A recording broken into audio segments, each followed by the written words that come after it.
Hihilahin ko yan. Sarap anuhin, no? Galit na naman. Galit na naman. Things shall pass.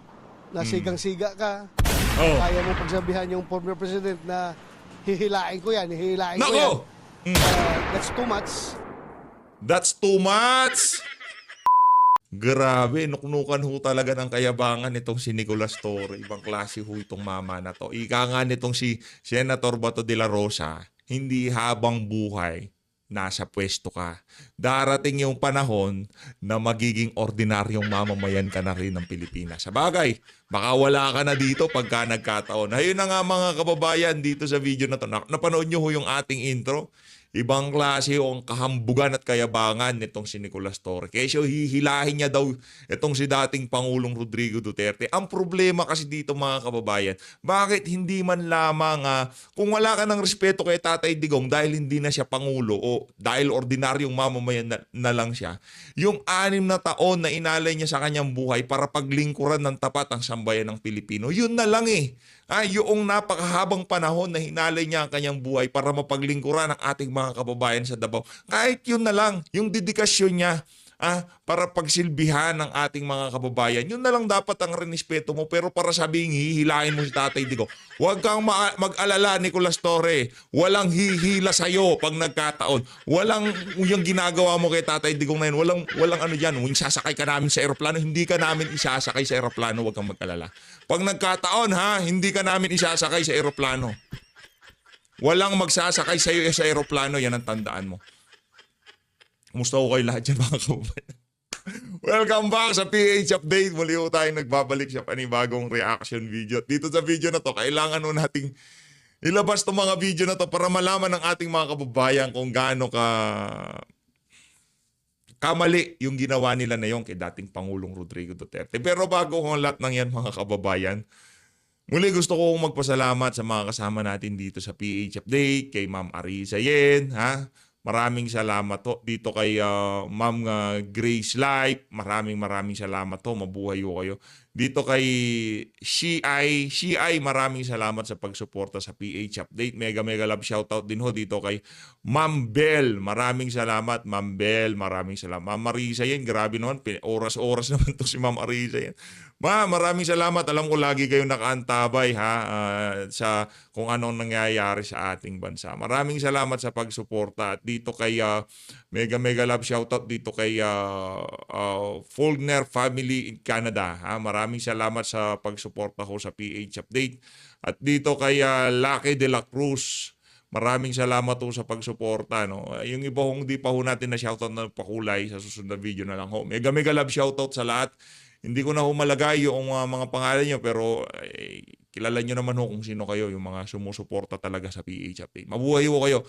Ayun na nga, bago natin umpisahan, ito kay Senator Bato de la Rosa, dumako ho muna tayo dito sa kahambugan nitong si Nicolas Torre. Ihandaan nyo na ho yung inyong mga sarili dahil sigurado ko kahit napanood nyo na tong video na to, tayo kasi di natin magawan na reaction video nung on the spot na nakita natin, napapanood na natin. Di natin kaya, baka kung anong masabi natin. Ngayon medyo bumaba na konti yung emosyon, pero galit pa rin ho tayo. Galit tayo doon sa mga polis na umaresto. Galit tayo doon sa mga sundalong nandyan. Yung mga kung sino man ang nandyan na hindi pinigilan yung mga kabalbalan na yan itong si Nicolas Torre. Mali ho. Hindi na, para sa mga linawin ko lang Linawin ko lang, baka sabihin naman ng mga ibang men in uniform. Hindi dahil dublyado yung sweldo nyo nung panahon ni dating Pangulong Rodrigo Duterte. Hindi namin sinisingil na ngayong mga panahon na to dahil dinoble yung sweldo nyo, dapat binakapan nyo si Tatay Digong. Hindi, wala akong ganun. Wala akong ganun, baka mamali nyo eh. Obligasyon ng sambayan ng Pilipino na taasan ang sweldo nyo, ibigay yung mga benepisyong nararapat sa inyo dahil pinaglilingkuran nyo ang sambayan ng Pilipino. Ito na lang ang tanong natin sa mga kapulisan. Doon ba sa nangyari dito kay dating Pangulong Rodrigo Duterte, aling interes ho ba ang naitulak? Yung interes ho ba ng ating bansa o interes nitong mga banyagang korte na to na wala naman jurisdiction sa ating bansa? Kasi kung interes ng Pilipino ang pinag-uusapan natin dito, sa tingin ho natin, wala ngayon sa Netherlands itong si dating Pangulong Rodrigo Duterte. Ito si Nicolas Torre. Pakinggan ho natin itong mga kababayan. Nuknuko ng kabay-ayabangan. Hihilahin ko yan. Naku, maniwala ka, hihilahin ko yan. Naniniwala naman kami sa'yo. Naniniwala kami sa'yo. Sa mga kagaguhang ginawa mo sa kay OJC, sa tingin mo, hindi pa kami naniniwala sa'yo? Kung meron nga lang basement yung Villamor Air Base, malamang sa malamang, hinukay mo na rin yan kung di nyo nakita si Tatay Digong eh. Di ba? Naniniwala kami. Kung sabihin, huwag kami na maniwala. Pero ito, tandaan mo, Tore, pag bumaba ka sa pwesto, maniwala ka sa amin. Di ka namin hihilain. Huwag ka mag-alala, walang hihila sa'yo. Naknantok, anong hila-hila? Di masakit yun, hila-hila. Hindi masakit yun. Walang hila-hilang mangyayari sa'yo, Tore. Di sa pinagbabantaan kita. Ngayon pa lang ang dami ng galit sa'yo. Ngayon pa lang kung ano-ano na nababasa ko sa social media. Ngayon pa lang kung ano-ano na nababalitaan ko. Walang pagbabanta to, ha? Ang sinasabi lang natin dito para sa mga nasa pwesto, kay Browner, kay Torre, kay Marbil, kay Marcos Jr., kay Tambaluslos, pansamantala lang ho kayo dyan. Darating ang panahon na magkakasama-sama na tayong naglalakad sa kalye. Magkakasama-sama na tayong kumakain sa Jollibee. Ha? Tandaan nyo yan. Baka sabihin nyo habang buhay kayong NCRPO, CIDG chip. Di ka forever dyan. Tandaan nyo kay mga government official, walang forever dyan sa pwesto nyo sa pamahalaan. Sa ayaw sa gusto nyo, darating yung punto na aalis kayo dyan. At pagka umalis kayo, kung ano yung sinabi mo kay Tatay Digong, ha? Ano sinabi mo sa akin? Ihilahin mo siya? Walang hihila sa'yo, Brad. Hihimasin ka namin. Ibe-baby ka namin, huwag kang mag-alala. Pero hihilahin mo. Hilahin mo! Hilahin mo! Yan na naman. Oh. Kasi Tore, kala mo talaga may pinagmamalaki sa bagay. Yung ginawa mo na yan kay Tatay, di ko magkano kaya bayad sa'yo dyan? Nakananto ko. Mga kababayan, yung tax nyo, yung pinambabayad dito sa mga pulis na to, dyan napupunta yung tax nyo. Para sa mga Pilipino, siguro to rin, ngayong mga panahon na to, na-realize mo na grabe, napakarami pala, hindi pala gumagana yung 30,000 na EJK victim, yung mga drogista, yung mga nagpapatulo nagbibigay ng gripo sa mga ordinaryong Pilipino sa tagiliran pagka hindi nakukuha wallet nila. Yun ho ang 30,000. Pero yung 30,000 na yun, ibigay ko na sa kanila yon, walang problema, biktima lahat yan, kung gusto nyo. Hindi pala biktima. Nagurgur lahat yan nung panahon ni Tatay Digong. Ibigay ko na yan. Yarin lamang yun ng naratibo nyo. Pero sinisigurado natin dito, kung ikaw, Pilipino, kung ikaw ordinaryong mamamayan, pinasok mo yung trabaho na yan o ginamit mo yung illegal na droga na yan, dapat yung consequences, yung posibleng mangyari sa'yo, diyan sa pagpasok mo sa problema na yan, dapat handa ka rin. Di ba? Ganun lang naman yun mga kababayan. Napakarami ng propagandang kumalat sa social media na kesyo ganito karami, ganun karami, nagurgur lahat yan nung panahon ni Digong. Bakit ang dami parang Pilipinong lumalabas sa karsada at sinisigaw ang apelyido at pangalan niya? Bakit? Di ba kayo nagtatanong dyan sa AFP? Di ba kayo nagtatanong kung bakit okay lang sa mga Pilipino, karamihan sa mga Pilipino na magurgur yung mga tulak na yan at mga adik? Di kayo nagtataka kung bakit sa kabila ng propaganda at paninira kay Digong ngayong mga panahon na to, yung motorcade, yung mga rally, nagsusulputan sa iba't ibang bahagi ng Pilipinas. Karapatan noong mga nagurgur noong panahon niya, karapatan. Seryoso, karapatan ng mga yon. Kumusta naman yung karapatan ng mga OFW natin sa ibang bansa na iniwan nila yung kanilang mga anak dito pag uwi nila mga baliw na? Dahil sa mga illegal na tulak na yan, nagurgur nung panahon ni dating Pangulong Rodrigo Duterte. Karapatan, ganon. Sige, ano nyo pa, SS-in nyo pa yung issue na yan. Kayong mga nasa AFP, kayong mga nasa PNP, sige lang, walang problema. Umayon kayo diyan sa kabangagan ng presidente na yan. Walang problema.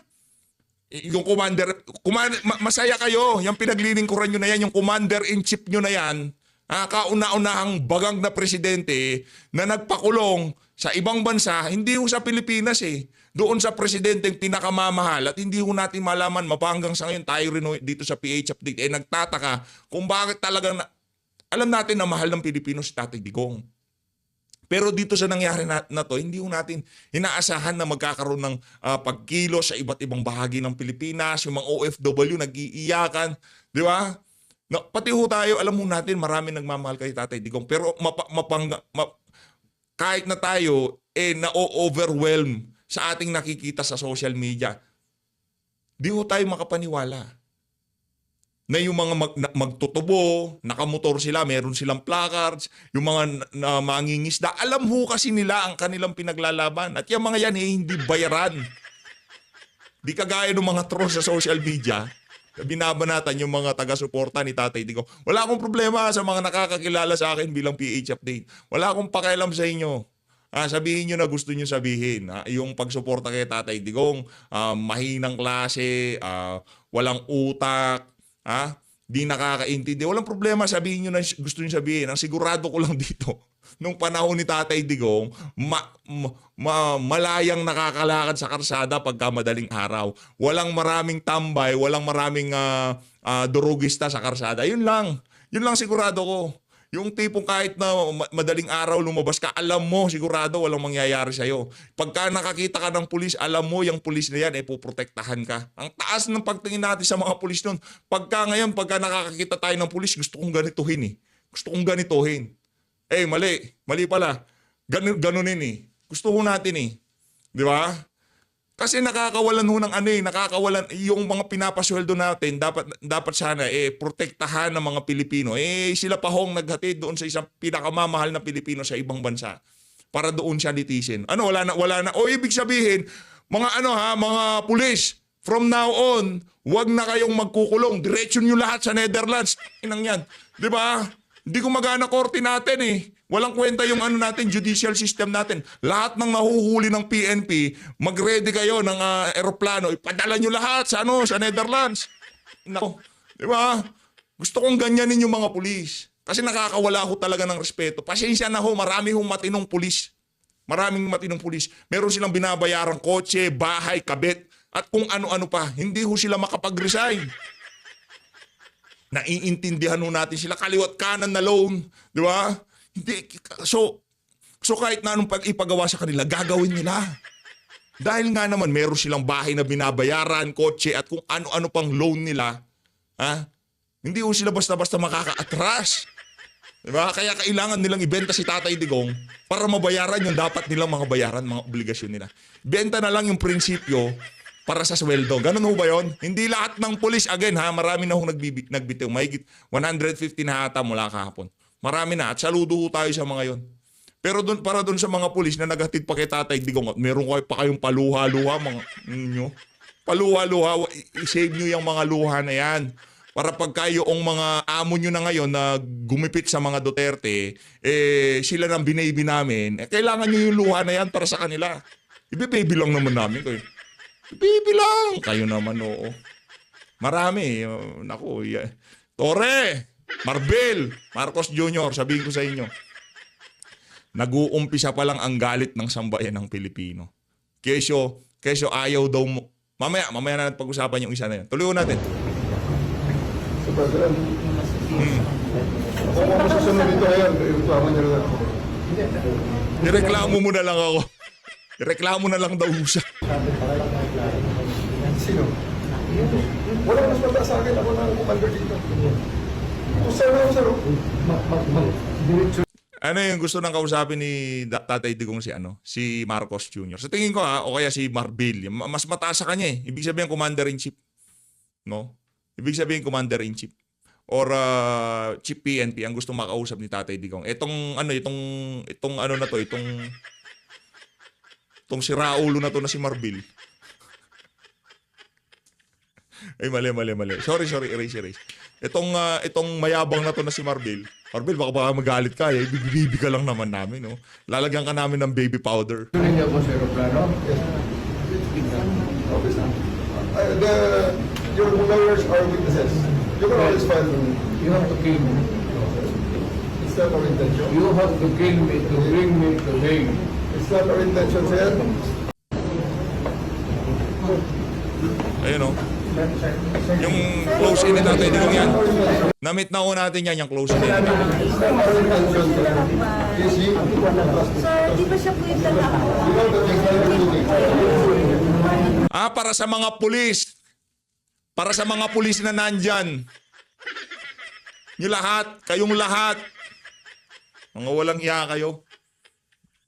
Walang iya kayo. Masasabi na mga walang iya. Nalaya lang si Huwag nyo nang tawagin president. Mga ulo, inatawag nyo pong president. President. Kami lang ang may presidente dyan. Di nyo presidente yan. Kami presidente. Kahit anong mangyari, si Tatay Digong presidente natin. Kahit sino pang maupo dyan, presidente namin si Tatay Digong. Presidente. Presidente nyo, ginaganyan sa harap nyo. Sira ulo pala kayo eh.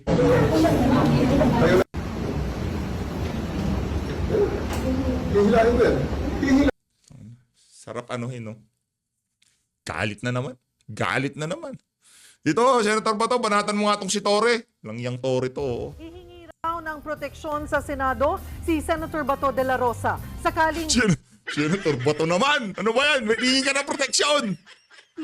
hainan na rin siya ng arrest warrant ng International Ay. Criminal Court o Sen.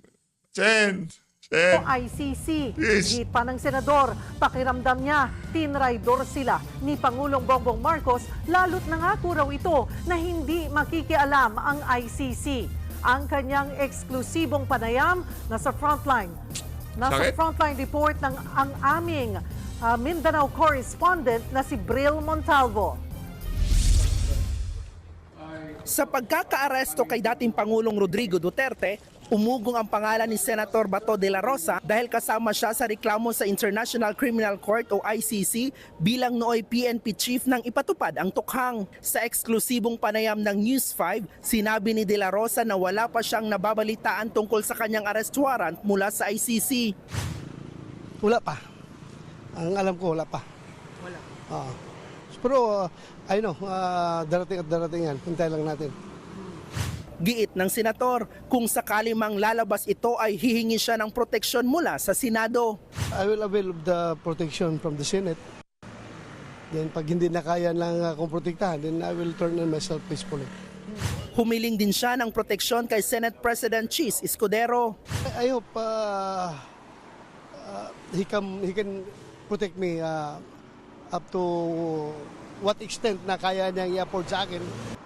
Wala pa akong pagdududa sa kanya. Ayon kay De La Rosa, hindi na nakakagulat ang paglabas ng arrest warrant laban sa dating Pangulo.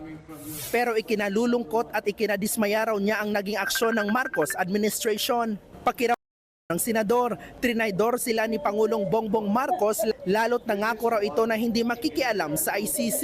I just would like to tell him that I'm so sad na meron tayong Pangulo na walang isang salita. Very much betrayed. I felt betrayed dahil siya mismo nagsabi sa akin na nigabuhok ko or kay Pangulong Duterte hindi mahawakan ng ICC.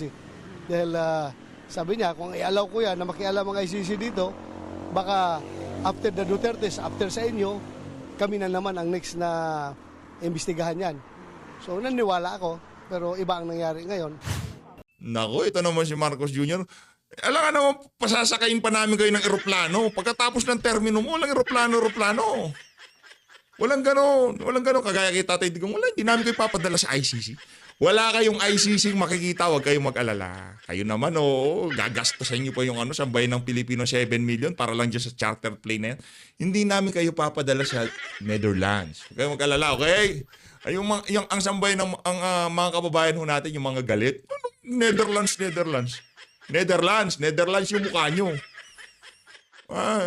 Baka legal yung pulburon doon, di ba? Naku, baka magpulburon lang kayo doon. Di parang parang dinala namin kayo sa inyong paradise. Di namin gagawin yun. Pagkatapos ng termino, papaimbestigan. Wala investigasyon. Sambay ng Pilipino nakikita na namin yung krimen na ginagawa niya. Anong investigasyon pa? Kami ang magiging hukom nyo. Walang huwag kayong mag-alala. Di namin kayo aanuhin. Yung mga krimen, nasasaksihan namin sa aming mga mata ngayong oras na to. So kung inaakala nyo, yung sinapit na yun ni Tatay Digong, ipaparanas namin sa inyo. Huwag kayong mag-alala. Di mangyayari yan. Hindi mangyayari yan. Mabigat naman ang naging mensahe ng dating PNP chief kay CIDG Chief Major General Nicolas Torre III na nanguna sa pag-aresto sa dating Pangulo. Nako! I just would like to tell him that huwag sana tayong magpakalasing sa power. Yun lang, huwag tayong magpakalasing sa kapangyarihan. Because Saan ba to? Hindi na nga sila lasing eh. Hangover na kasi lasing sila kahapon. Ngayon, mamaya bibira na naman yung mga yan. Kasi kay Pastor Apollo Kibuloy, di ba lasing sila? Oh, gising sila, hangover. Ngayon, nagpakalasing na naman sila. Anong hindi magpakalasing? Ilang beses na lasing na sila. Sen Bato. Ito naman si Senator Bato. Oo. Sino ba dapat, Ewan ko sa inyo, bala kayo. all these things shall pass. Na sigang-siga ka, Oh. kaya mong pagsabihan yung former president na hihilain ko yan. Nako! That's too much. Sa kabila ng That's too much! That's too much, Tore! Nako, yari ka dyan, Tore. Sabihin ko sa'yo, wala kayong Netherlands na makikita. Yan ang sigurado ko dito sa PH. Di namin, itatapon na namin kayo sa Hawaii. Anong Hawaii? Anong Hawaii? Hawaii yung mukha nyo. Anong Hawaii? Wala nang ganun ngayon. Wala nang ganun ngayon. Tapos pagkalipas ng 30 taon, babalik kayo dito, tatakbo na naman ng presidente itong si Sandro Marcos. Nako, walang ganun. Nakanantok ka. Hindi mangyayari yun. Sa galit na to ng mga Pilipino, palalabasin kayo ng Pilipinas. Nako!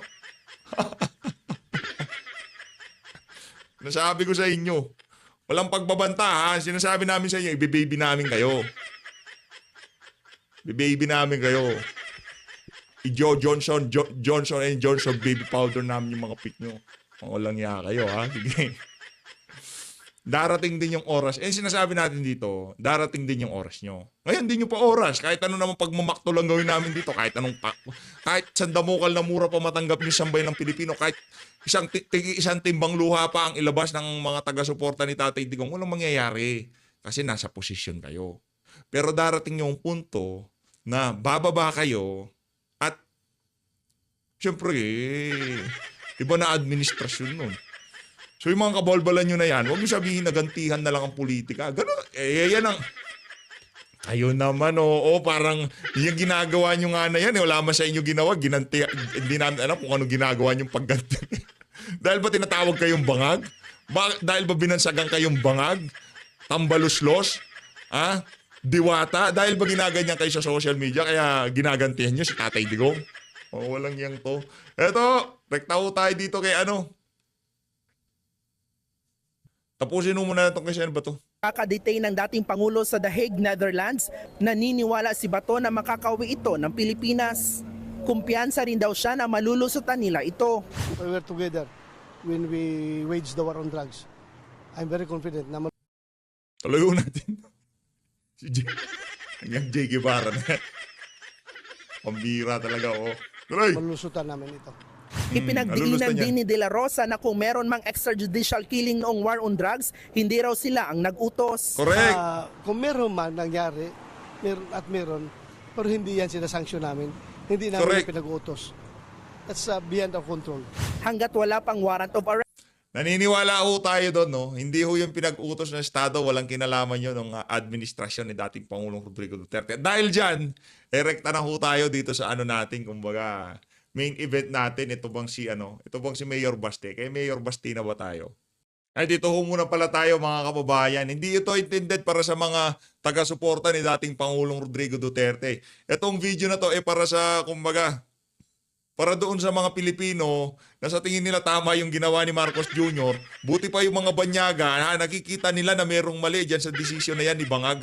Kung pinagpipilitan nyo pa rin na tama yung ginagawa na yan ni Marcos Jr., pues pakinggan nyo yung mga ibang lahi na kung saan pinagtatawanan tayo dahil sa mga kagagawan na yan, itong si Marcos Jr. Ito mga kababayan, panoorin nyo natin to.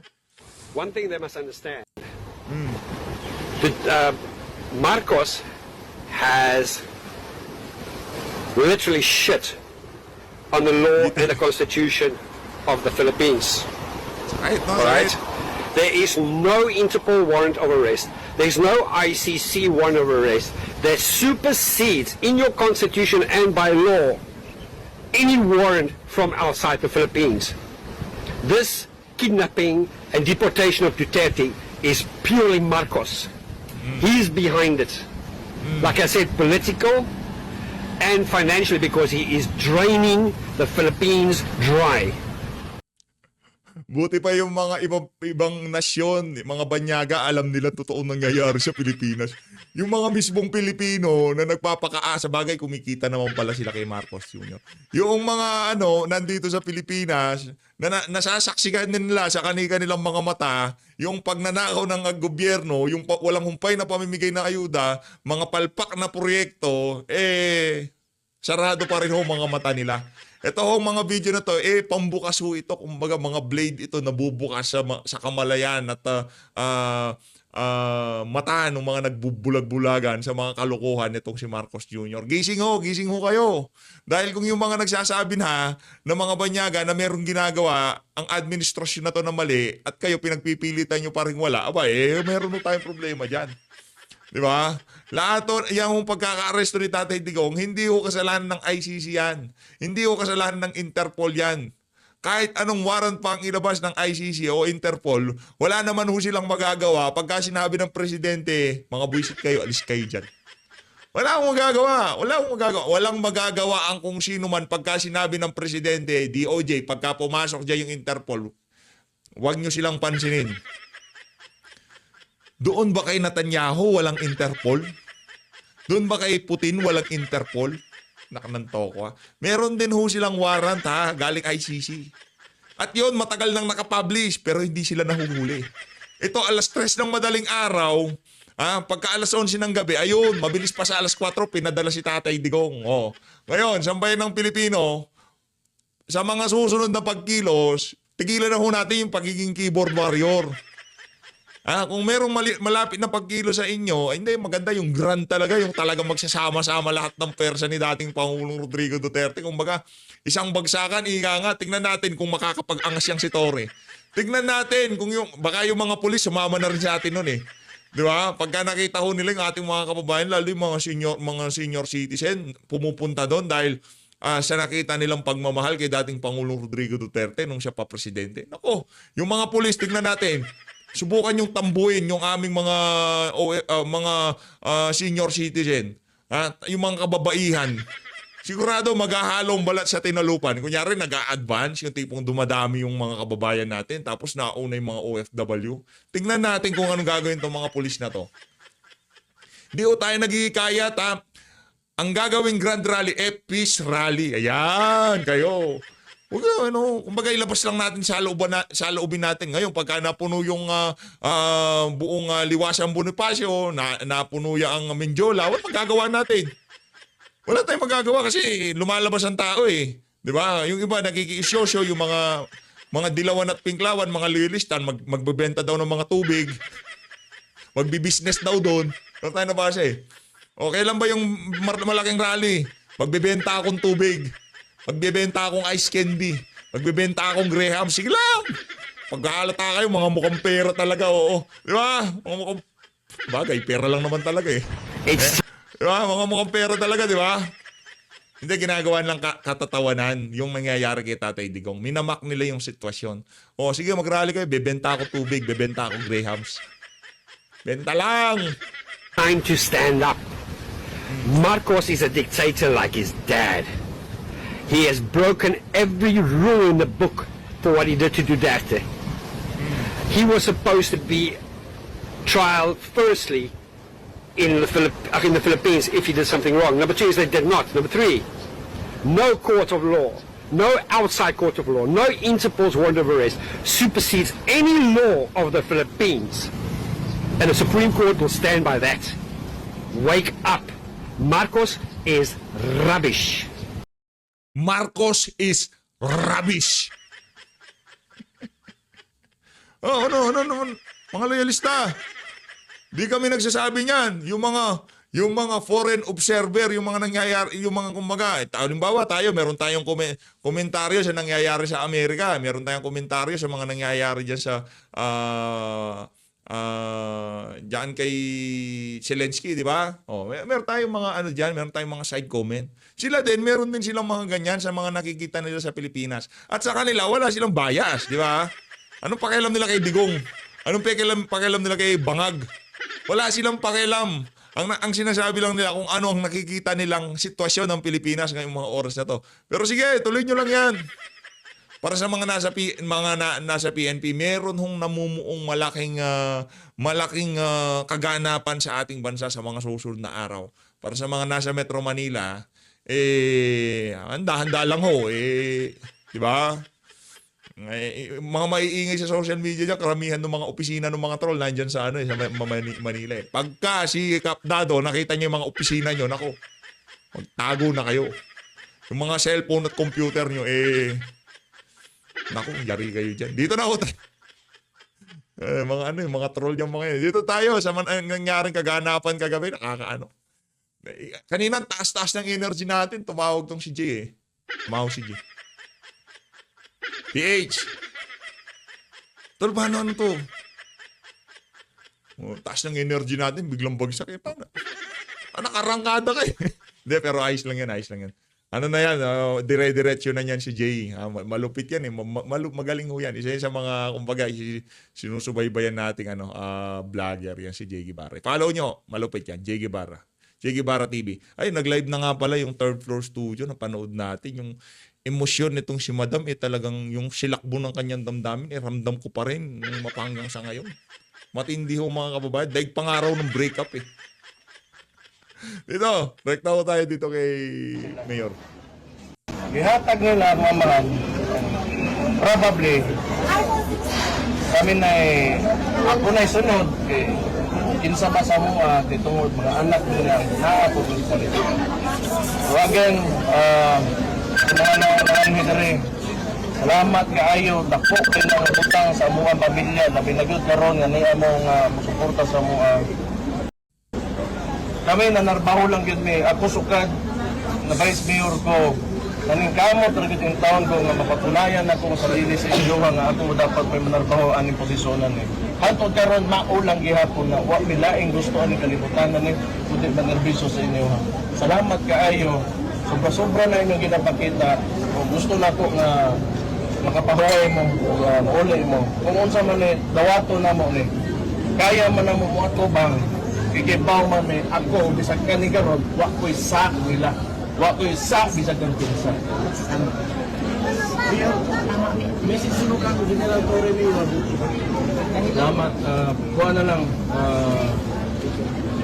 wala na ko ilaing komento. Salamat kay media nga naa dire mura maghapon tayo pagkat mangyapon among gawat dito sa kuan.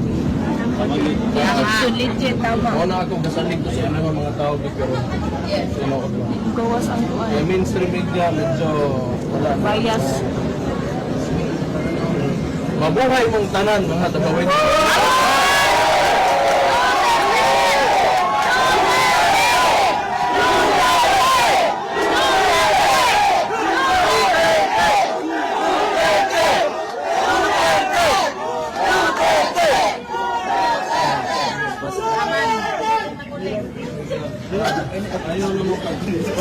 Ayaw na mo kag-all. Kuha na ta, kalma lang sa ata. Ay, para sa inyo sa pamahan. Marcos, Bangag.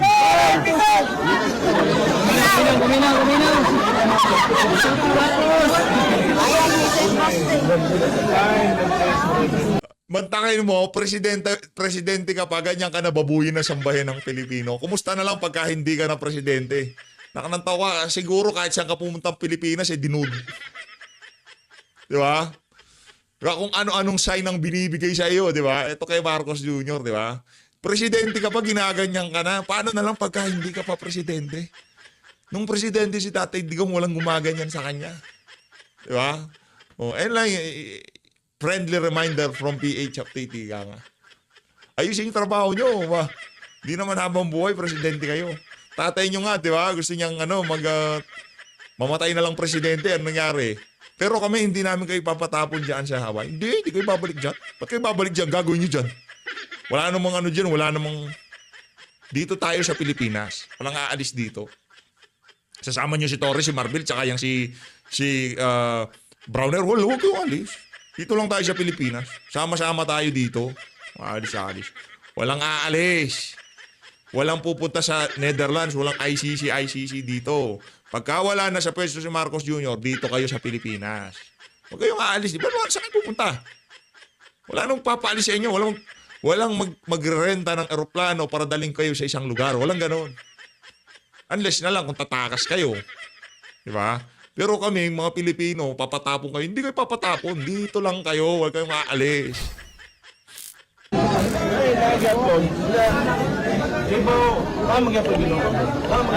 Tama.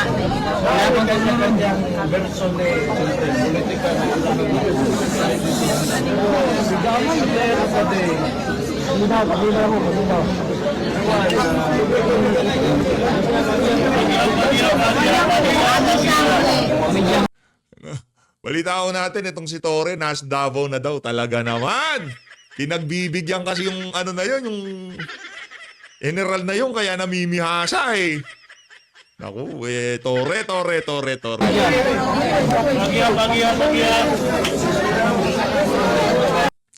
Lagi natin sinasabi na na sumunod tayo sa batas. Magtipon-tipon tayo ng naaayon sa batas. Sundin natin kung ano yung tama. Huwag nating awayin mga pulis. Magka-peacefully assembly tayo. Tapos ginagago tayo ng mga pulis. Di nila sinusunod ang batas. Sinabi, dalhin sa competent judicial court. Anong ginawa nila? Dinala nila sa ano? Ibig sabihin, incompetent yung mga judicial court natin sa Pilipinas. Anak ng tao ka. Pambiraw. Base doon sa rules ng ICC, pag yung nahuli, dalhin siya sa competent judicial court kung saang bansa siya kabilang. Kaya sa Pilipinas, dalhin siya sa Korte Suprema. Dalhin siya sa kung saang korte man yan, pero hindi sa ICC. Pero tayo, sunod tayo na sunod sa batas. Huwag natin awayin, huwag tayong magpagbalyahan, di ba? Kasi hindi naman natin labas lang natin sa loobin natin. Sumunod tayo sa rule of law. Wala naman masama doon. Sunod tayo sa rule of law. Hindi ko sinasabi dito huwag tayo sumunod, ha? Sumunod tayo sa rule of law. Pero yung mga mismong mga nagpapatupad ng batas, sila hindi sumusunod sa batas. Pambira, oh.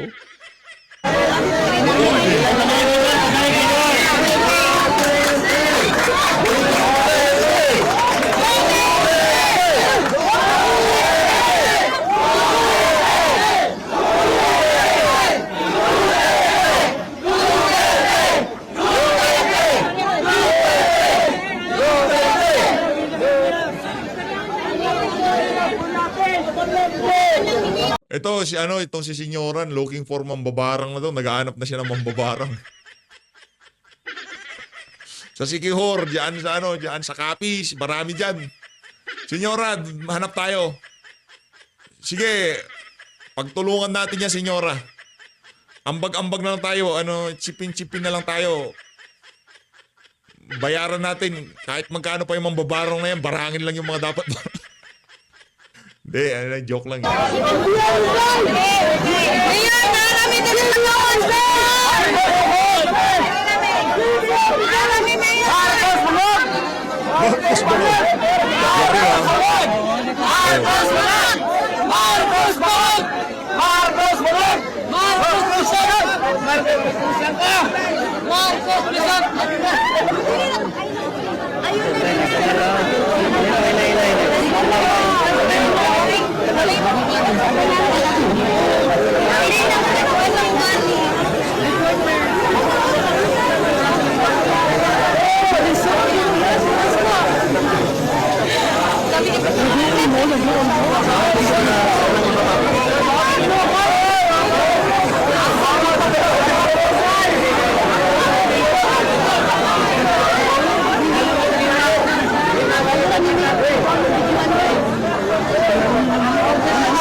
Ayun na nga mga kabayan, yun nung napapanood nyo yan, yan yung mga nangyari kahapon na kagabi dyan sa diyan sa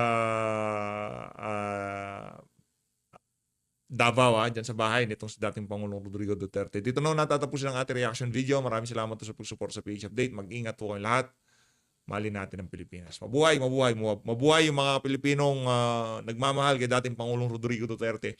Mabuhay yung mga Pilipinong sumisigaw ng bangag dito kay Marcos Jr. Asaran na lang eh. Ay nako, walang pupunta sa sa Hawaii, walang pupunta sa Netherlands. Pagkatapos ng termino nyo, dito lang kayo, huwag kayo aalis dito. Dito lang kayo.